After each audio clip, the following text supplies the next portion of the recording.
തിരുഹൃദയഗീതം 28-ാം ഭാഗം. കിഴക്കുദിച്ചിടുമ്പോൾ എഴുന്നേറ്റ നീ എൻ്റെ കഴലിങ്കൽ കുമ്പിട്ട് പ്രാർത്ഥിക്കുവിൻ. മഴനീരും നെടുവീർപ്പും ചേർത്തു യാചിക്കുവിൻ. വീഴാതിരിക്കുവാൻ പാപങ്ങളിൽ വിശ്വസിച്ചിടുക. നിന്റെ പാദങ്ങൾക്ക് വിളക്കും പ്രകാശവുമായ എന്നെ. വീഴുന്നു യാഴത്തിൽ ഹുങ്കാരി ഉയരത്തിൽ, വാഴുന്നു താഴ്മയിൽ ജീവിച്ചവർ. മാമകവചനങ്ങൾ മനവർക്കെല്ലാവർക്കും മധുരം തുളുമ്പുന്നു പാൽപായസം. വിശ്വോത്തരങ്ങളാം മൽബോധനങ്ങളിൽ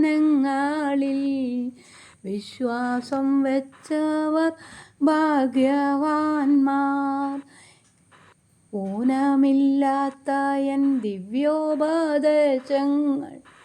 ജ്ഞാനസമ്പൂർണ്ണങ്ങൾ സുന്ദരങ്ങൾ.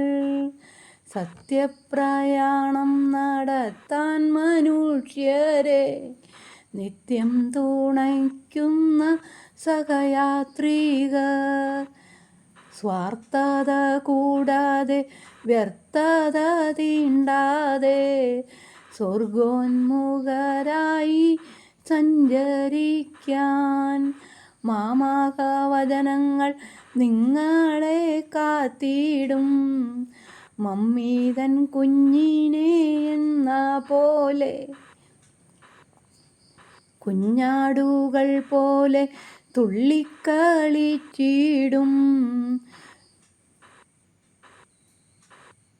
കൊന്നു ഞാനെന്ന് കൽപ്പിക്കുകിൽ, ഉയർത്തും ഞാൻ നിത്യദരിദ്രരെ കരുണയാൽ. ഇരുത്തും സമ്പന്നരോടൊപ്പമായി, ഉദാരതാപൂർവം ദാനം ചെയ്യുന്നവൻ ഉന്നത ശാന്തി നുകർന്നിടുന്നു. കാരുണ്യം കാട്ടാതെ ധനികന്റെ മക്കളോ കരഞ്ഞു നടക്കുന്നു കഞ്ഞി കിട്ടാൻ. വിലപിക്കും ദുഷ്ടർത്തൻ ഭാര്യമാരെല്ലാരും വിധവകളായിടും വിധിശക്തിയാൽ. അറിയുക മക്കളെ വലിയൊരു യാഥാർത്ഥ്യം, അറിവിൻ്റെ ആരംഭം ദൈവഭീതി. കാരാഗ്രഹത്തിലായി അപരാധരഹിതരെ കാരിരുമ്പിൻ്റെ വൻചങ്ങലകൾ.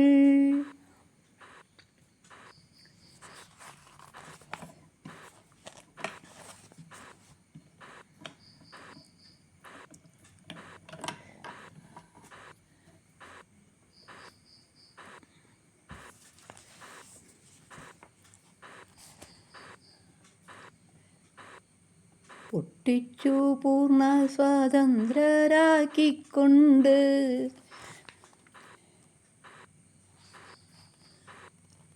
പൊട്ടിച്ചു പൂർണ്ണ സ്വതന്ത്രരാക്കിക്കൊണ്ട് ഊട്ടിപ്പുലർത്തും ഞാൻ പ്രേമമോടെ. കമനീയമായൊരു കാനാൻ ദേശവർ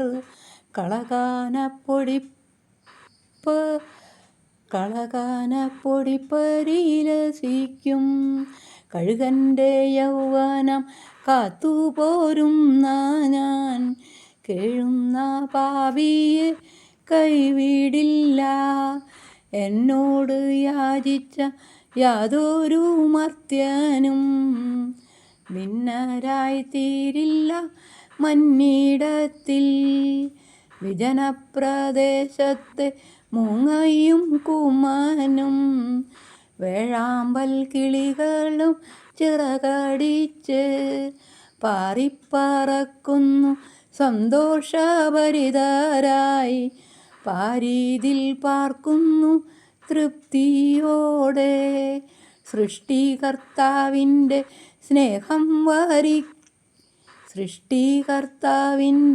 സ്നേഹം വാമിക്കുന്ന വൃഷ്ടിയിൽ ശരണം ഗമിച്ചുകൊണ്ട് അല്ലിലൽപ്പവും ധൈര്യം ക്ഷയിക്കാതെ ഉല്ലാസഭരിതരായി ജീവിക്കുവിൻ. മഹിമയിൽ സഹിയോനെ പാലിച്ചു പോന്ന ഞാൻ മഹീലൻ മക്കളെ എല്ലാരെയും ആരോഗ്യം നൽകിയും ആയുസ്സു നീട്ടിയും ആത്മീയ കാന്തിയിൽ കാത്തുപോരും. എൻ്റെ കരതാരിൽ അഭയം പ്രാപിക്കുവിൻ. എൻ മഹത്വത്തിന് സ്തുതി പാടുവിൻ. ആഴിതന്നാഴവും പർവ്വത ശിഖിരവും ഈഴിയും മറ്റെല്ലാ ഗോളങ്ങളും എൻ്റെ കൈച്ചുരുളിങ്കൽ പതുങ്ങിക്കഴിയുന്നു. എൻ്റേതായ ആധിക്യം തേടിയിടുന്നു. വമ്പു ചെല്ലുന്നവർ ഡമ്പു കാട്ടുന്നവർ ചാമ്പലായി തീരുന്നു അന്ത്യനാളിൽ. വിനയവും കരുണയും കാണിച്ച മാനവർ വിളങ്ങി ശോഭിക്കുന്നത് ഉന്നതത്തിൽ. പാവം മനുഷ്യർക്ക് കഞ്ഞി കൊടുക്കാത്തവർ പരലോക പായസം മോന്തിടുന്നു.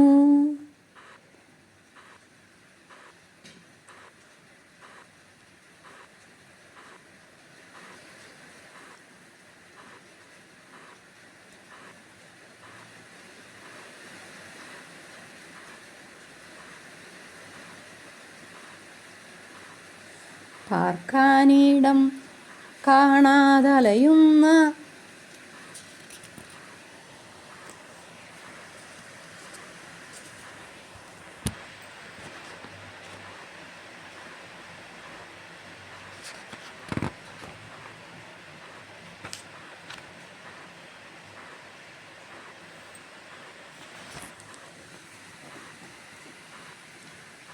പാർക്കാനിടം കാണാതലയുന്ന സഹജർക്ക് പാർപ്പിടം സജ്ജീകരിക്കുന്നവർ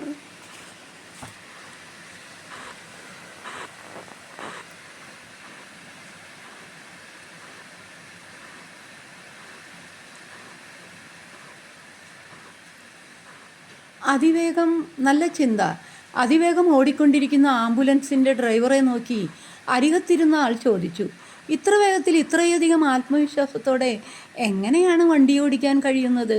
അപ്പോൾ അയാൾ പറഞ്ഞു, എതിരെ വരുന്ന വണ്ടി മാറിത്തരുമെന്ന വിശ്വാസത്തിലാണ് ഞാൻ ആക്സിലേറ്ററിൽ നിന്നും കാലെടുക്കാത്തത്. ആ വിശ്വാസം ഇടയ്ക്ക് കുറയുമ്പോൾ ഞാൻ പിന്നിലേക്ക് നോക്കും.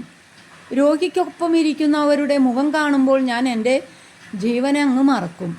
പുഞ്ചിരിച്ചുകൊണ്ട് വീണ്ടും അയാളുടെ കാൽ ആക്സിലേറ്ററിൽ അമർന്നു. ചില വഴികൾ സഞ്ചരിച്ചു തുടങ്ങുമ്പോൾ മാത്രം തെളിയുന്നതാണ്.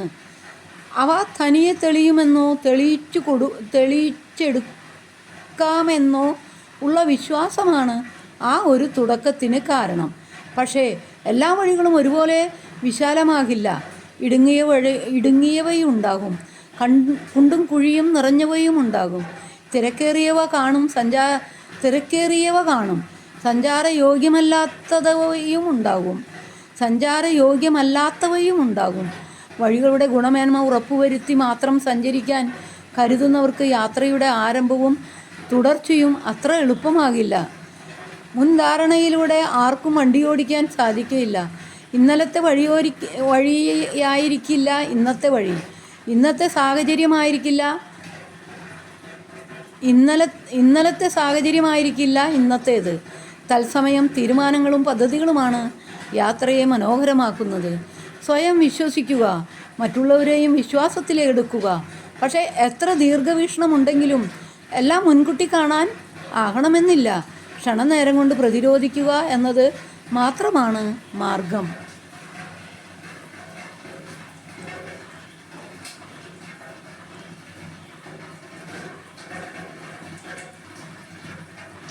ഒരു നല്ല ചിന്ത. ഒരിക്കലൊരു രാജാവ് ഗ്രാമത്തിലൂടെ യാത്ര ചെയ്യുകയായിരുന്നു. അദ്ദേഹത്തിന് ക്ഷീണം തോന്നിയപ്പോൾ വഴിയരികിലുണ്ടായിരുന്ന ഒരു കർഷകനോട് കുടിക്കുവാൻ അല്പം വെള്ളം ആവശ്യപ്പെട്ടു. അവൻ വേഗത്തിൽ നല്ല ശുദ്ധജലവും തൻ്റെ തോട്ടത്തിലെ പഴങ്ങളും രാജാവിന് കൊടുത്തു. രാജാവ് സംപ്രീതനായി അവന് സ്വർണ്ണ നാണയങ്ങൾ നിറഞ്ഞൊരു സഞ്ചി നൽകി. ഇതറിഞ്ഞ അയൽക്കാരന് അയാളോട് അസൂയ തോന്നി. പിറ്റേ ദിവസം അയൽക്കാരന് ലഭിച്ചതിൽ കൂടുതൽ വിലയുള്ള സമ്മാനം പ്രതീക്ഷിച്ച് അവൻ രാജാവിന് കൊടുക്കാനായി തൻ്റെ കുതിരകളിൽ ഏറ്റവും നല്ലതിനെ തയ്യാറാക്കി നിർത്തി. രാജാവ് വന്നപ്പോൾ അവൻ ആ കുതിരയെ രാജാവിന് സമ്മാനമായി നൽകി. രാജാവ് അത് സ്വീകരിച്ചിട്ട് ആ കുതിരയെ ഇന്നലെ തന്നെ സൽക്കരിച്ച കർഷകന് സമ്മാനമായി നൽകി.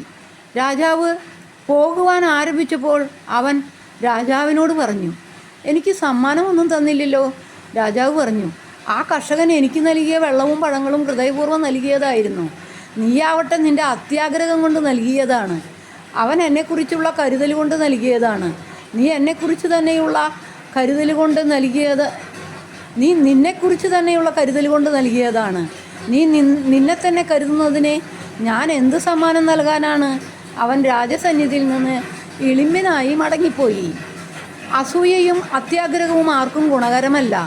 അത് സ്വയവിനാശത്തിന് മാത്രമേ ഉപകരിക്കൂ. ദാനം ചെയ്യുന്നത് ആർക്ക് ദാനം ചെയ്യുന്നുവോ ആ വ്യക്തിയെക്കുറിച്ചുള്ള സ്നേഹവും കരുതലും കാരണമാവണം. പ്രതിഫലം പ്രതീക്ഷിച്ചുള്ള ദാനം മധുരത്തിൽ പൊതിഞ്ഞ പാഷാണം ആണ്. നല്ലതെന്ന് തോന്നിയാലും അത് നശീകരണം ഉണ്ടാക്കുന്നതാണ്. ചെറിയ ഇരയിട്ട് വലിയ മീനിനെ പിടിക്കുവാൻ ശ്രമിക്കുന്നവരാണ് പലരും. പക്ഷേ അങ്ങനെയുള്ള ശ്രമങ്ങൾ ജീവിതത്തിൽ വില പോകില്ല. സ്നേഹത്തിൽ നിന്ന് ഉത്ഭവിക്കാത്തതൊന്നും ഫലദായകമാവില്ല. പ്രതിഫലത്തിനായി ചെയ്യുന്ന ഏതും കേവലം ഒരു ബിസിനസ് പോലെയാണ്. അതിൽ നന്മയില്ല, സ്വാർത്ഥത മാത്രം. അവരൻ്റെ ആവശ്യത്തിൽ അവനെ സഹായിക്കുന്നതും പ്രശംസയ്ക്കും കാര്യസാധ്യങ്ങൾക്കുമായി സംഭാവന നൽകുന്നതും തമ്മിൽ എത്രയോ വ്യത്യാസമുണ്ട്. ജീവിതത്തിൻ്റെ ധന്യത സ്നേഹത്തിൽ നിന്നുളവാകുന്ന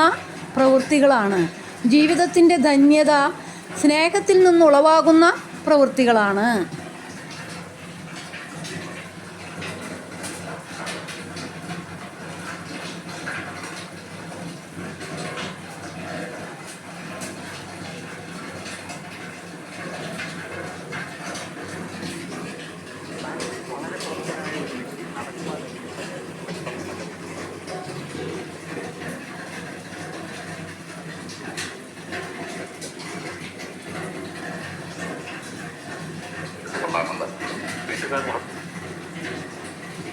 നാട്ടിലെ വളരെ പ്രമുഖനായ ഒരു വ്യക്തി നടക്കുവാനിറങ്ങിയ സമയത്ത് പെട്ടെന്ന് മഴ പെയ്യുകയും അദ്ദേഹത്തിൻ്റെ ചെരുപ്പ് പൊട്ടിപ്പോവുകയും ചെയ്തു.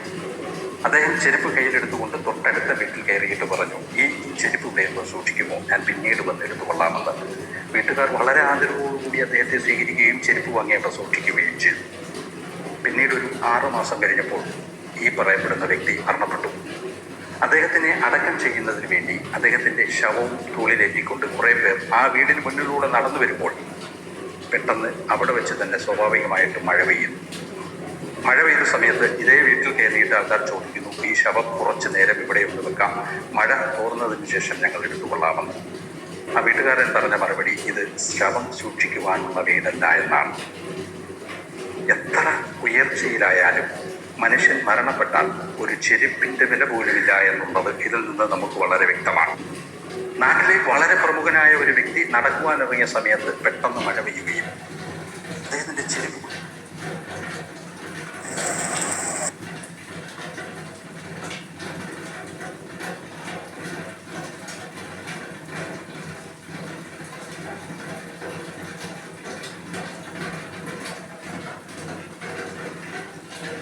നമ്മുടെ കൺവെട്ടത്തു നിന്ന് ഒരുപാട് അകലെ എവിടെയോ അവർ ഇരിക്കുകയാണ്.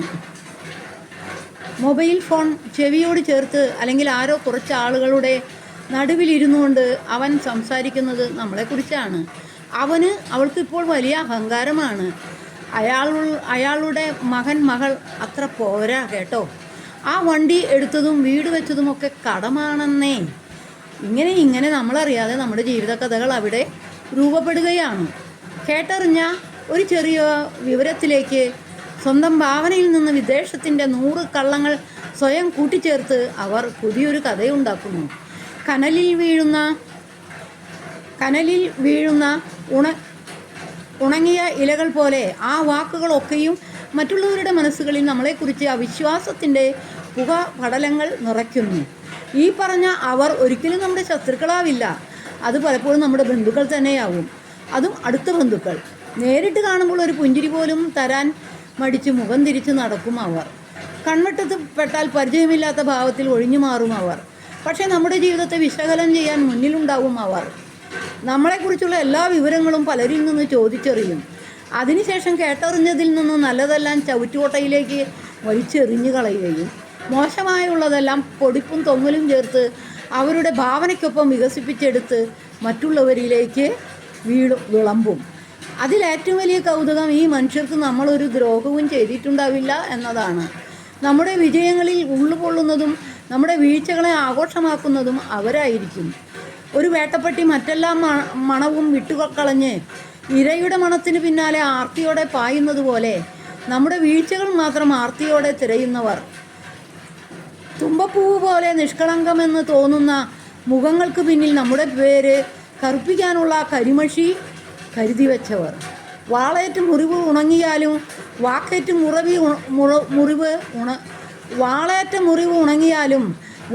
മുറിവ് ഉണങ്ങില്ലല്ലോ. ആ മുറിവ് നമ്മളിൽ ഏൽപ്പിച്ച് സ്വയം സന്തോഷം കണ്ടെത്തുന്ന ഈ മനുഷ്യരെയൊക്കെ മനസ്സിൻ്റെ പടിയടച്ച് പുറത്താക്കണം. അതിനിപ്പോൾ എത്ര വലിയ ബന്ധമായാലും ശരി.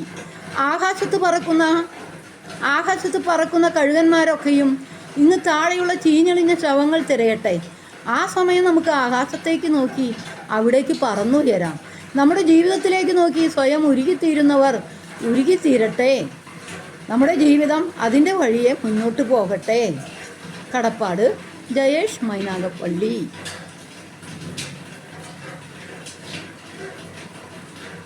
മറ്റുള്ളവർക്ക്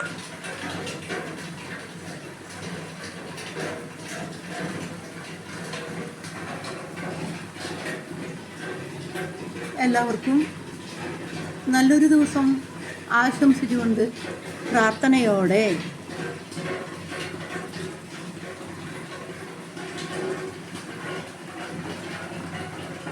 ഗുഡ് നൈറ്റ്.